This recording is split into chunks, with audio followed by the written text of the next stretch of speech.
Hello. Thank you so much for joining me today. How you guys doing? This should be interesting. Interesting maps of Europe. Let's do it. U.S. military bases in Europe. A good half of the countries or more. European military bases in the U.S. Oh, see, that's because you guys have universal health care. We can't afford that because we have military bases in pretty much every country. That would be insane to have like some other country's military base in your country. I mean, I'm gonna be honest. That wouldn't sit well with most Americans, I fear. It is very interesting to think like how you guys feel about that. Share of people in Europe that want the rich to get taxed more. It's pretty fascinating. So it's like a poll. Should we tax the rich more? And these are the people that agreed. So Russia almost unanimously says yes, tax them more. Kind of interesting. Spain also, even more so, 87%. Says tax the rich more. Does any country have less than 50%? Is that Estonia? 42%? I need to look that up. I don't know if that's Estonia. Aha! It is Estonia. I think I'm going to kill it this year, guys, when I do the map, the Europe map. I do that once a year. You know, I try to fill in every country. Anyway, 42% in Estonia. Kind of interesting, huh? I mean, to be frank, it's a very easy political opinion to have, right? Because most people aren't rich. So it's like, yeah, tax the rich more. Oh, also Finland. 49%. Also a major factor in this is, of course, how much the country is currently taxing the rich more. I mean, there's a million factors in this, right? But like, I'm kind of pulling this out of my ass, but I think Finland does tax the rich. Don't they have a wealth tax? I think they have pretty high taxes on the rich. So half the country's like, I think maybe we tax them enough. I don't know. France 77, Germany 81, the UK 75. Okay. The change in Jewish populations across Europe since pre-World War II. So it shows which countries had a net loss or gain of Jewish people after compared to, before World War II. That's pretty fascinating. Wow. Okay. 82% down in Germany, 99.8% down in Poland.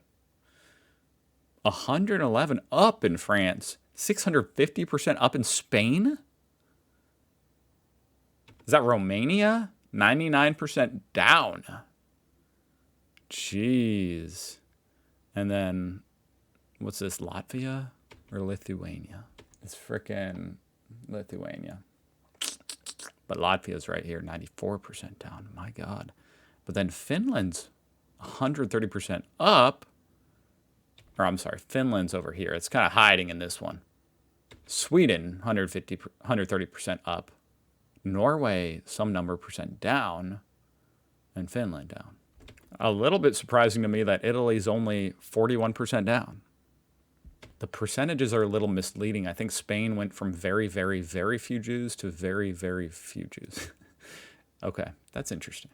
That makes sense. So it went from like 1 to 6. Monarchies in Europe, 1914. Almost freaking everywhere but Portugal and France. To 2023. And not a whole lot left, guys.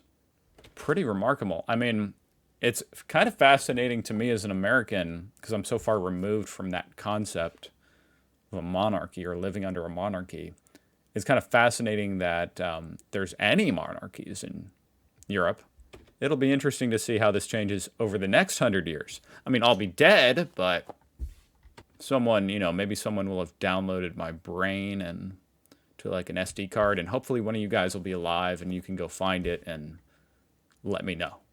This is a clusterfuck, I'm not going to lie. What is this? How I, an American, see Europe. The Jar Jar Binks language for the Netherlands. What our old overlord for Britain. Okay, sheep and alcohol. Nobody expects the Spanish Inquisition. Florida for Germans. What's that island called? Mallorca? Or is this Elvisa? I guess that's... Maybe it's all of them. Oh, the Isles of Balears. Greece is in debt. I feel like that's been playing out for the last like decade. Russia, alcohol, and cold. No one lives up there. Pretty accurate, I'm not going to lie. I don't know what happens here. Yeah, that's real. Yeah. Bad trains in Germany, but better than ours. Yeah, we don't even have any freaking trains. How are you going to say bad trains in Germany? I mean, I know the Germans complain about their trains being late, but shit. It's incredible compared to ours. This isn't a map, but yeah, close enough. United or divided the EU on the world stage, 2024 nominal GDP. So this is just showing that if you add the EU, it would be rivaling America as far as nominal GDP, which is quite fascinating, right? Because it's actually very similar in a lot of ways as far as like population size, physical size, and nominal GDP. Kind of interesting, huh? I don't think Americans realize how big Europe is. You can drive for 3 days and still be in Germany. 72 hours. What? Munich to Hamburg to Munich to Hamburg to... Wow, this actually had me going for a minute. That's pretty funny. Holy shit. You can drive to Munich to Hamburg and back 1, 2, 3, 4, 5, 6, 7, 8. I don't know. Like 7 times in 3 days. That's insane.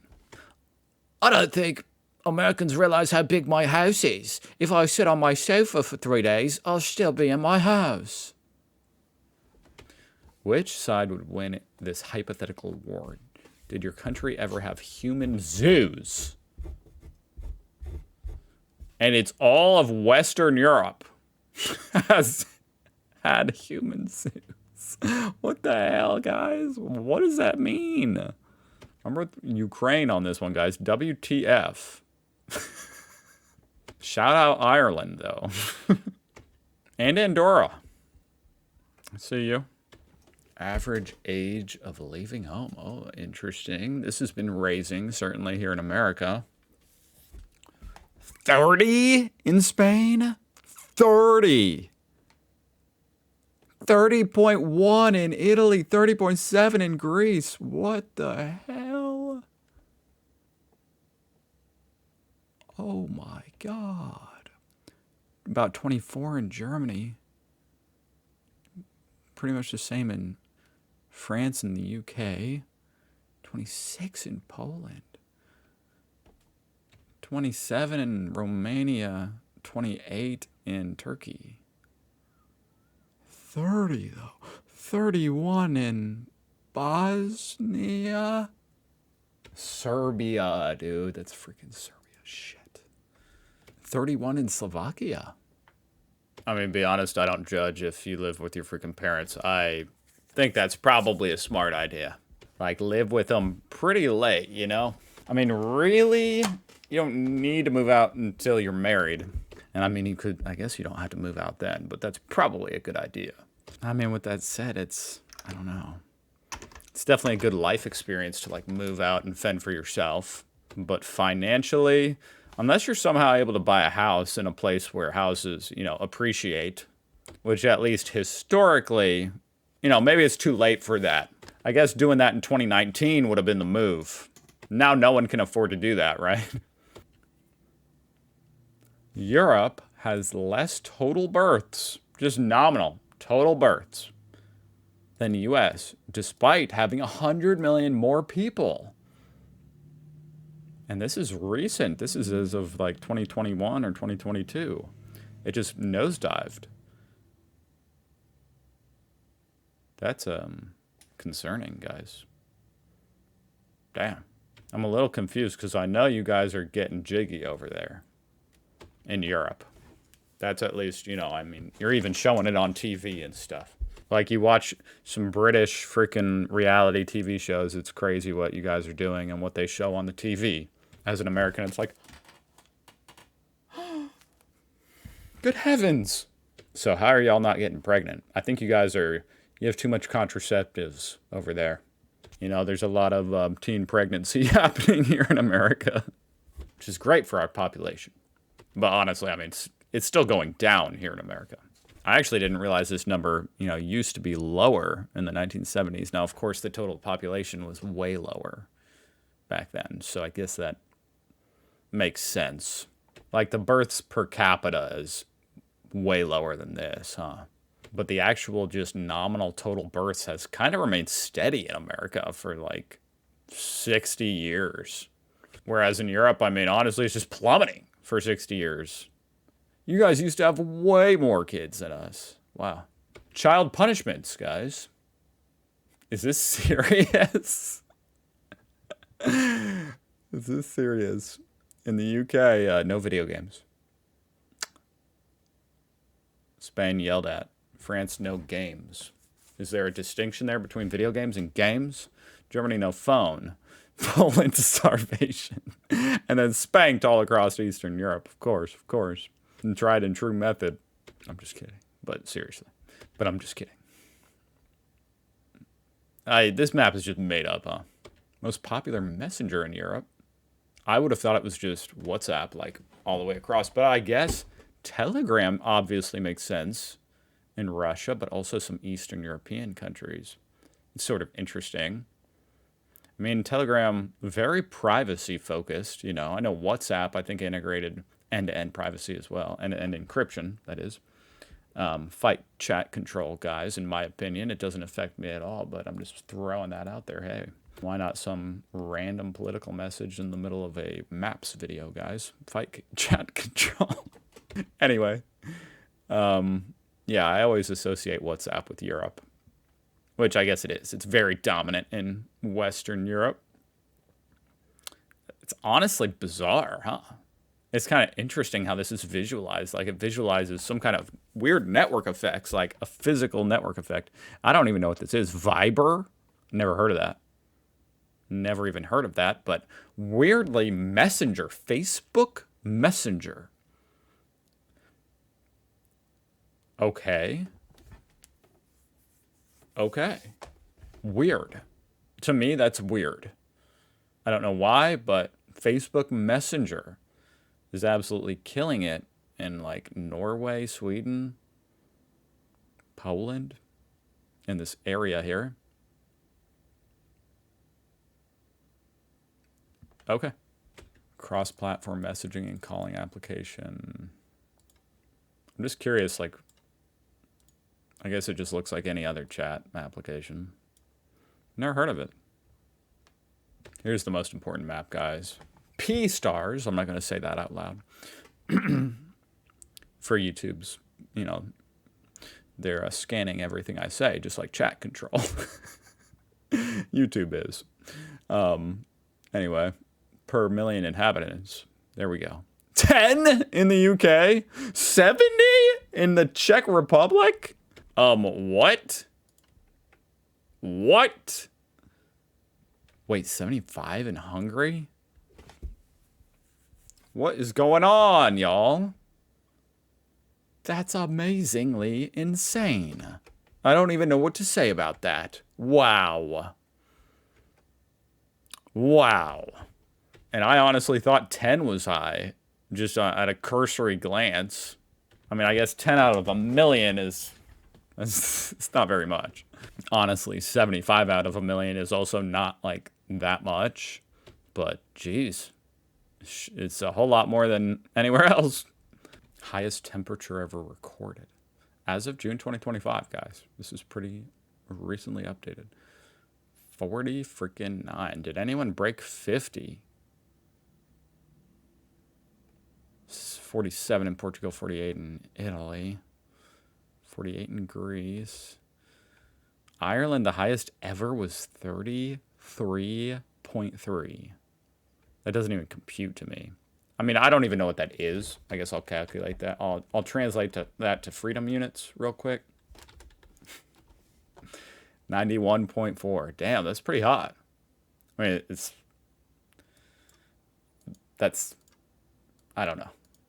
I guess I didn't expect it to be that high, but compared to where I live, that's not that hot. Like, that would be normal. That would be a normal summer day. But okay, it's not like that's chilly, you know? Like, that's pretty hot. So, shoot, like, some of these other temperatures, like, oh my God. How high is 49.5? 121. Christ's sake. That is some monstrous heat. Let's do Germany, 41.2. 106. I'm curious what the highest in Indiana. I mean, obviously, I know these are countries. Indiana's a state. But it's a, you know, the states here are really large. Okay, guys, it's not interesting for me to look up the highest ever in America. Well, I guess it's interesting, but it's different. The highest in America was 116. Not America, Indiana, which is 46 Celsius. So right there with like France. Interesting. Damn, that was a hot-ass day in frickin' Finland and Norway and Sweden. That's amazing. They got in the 90s. Wow. Willingness to donate an organ after death in Europe. Wow, okay. Turkey, all the way down at 32. Kind of interesting how it just scales straight upward, you know, as you go from south to north. I mean, I guess as for like, if you have some kind of religious reason, I could see why. But honestly, I never understood, like, other than a religious reason, why you would not donate your organs. Like, who gives a fuck if you're dead? That's just my way of looking at it. I just don't care, you know, do whatever the fuck. If it could help someone, then fuck yeah. Take my organs. I'm not using them anymore. Who cares? But that's just me. That's just me. Italy, 49%. UK, 61. France, 66. Let's see. Sweden, the most generous country with their organs, guys. 83%. This is how the American Electoral College applied to Europe. Good luck. I mean, it's really not that interesting, to be honest, because it just goes by population. You know, I mean, this is essentially just showing a distribution of population across Europe. But, you know, it kind of shows you like, oh, it's kind of interesting. These countries would be, you know, have a lot more weight to them in an election if Europe had some kind of like presidential election. Germany would be a massive player. And then Turkey and Russia would be the biggest. Yeah. I mean, it's I guess if it was applied to the EU, it would be a little bit more interesting. Like, I don't think this is ever happening. I mean, I'm not saying it's going to happen with the EU either, but anyway, those were some very fascinating maps. Thank you for joining me, guys. I'll see you guys tomorrow.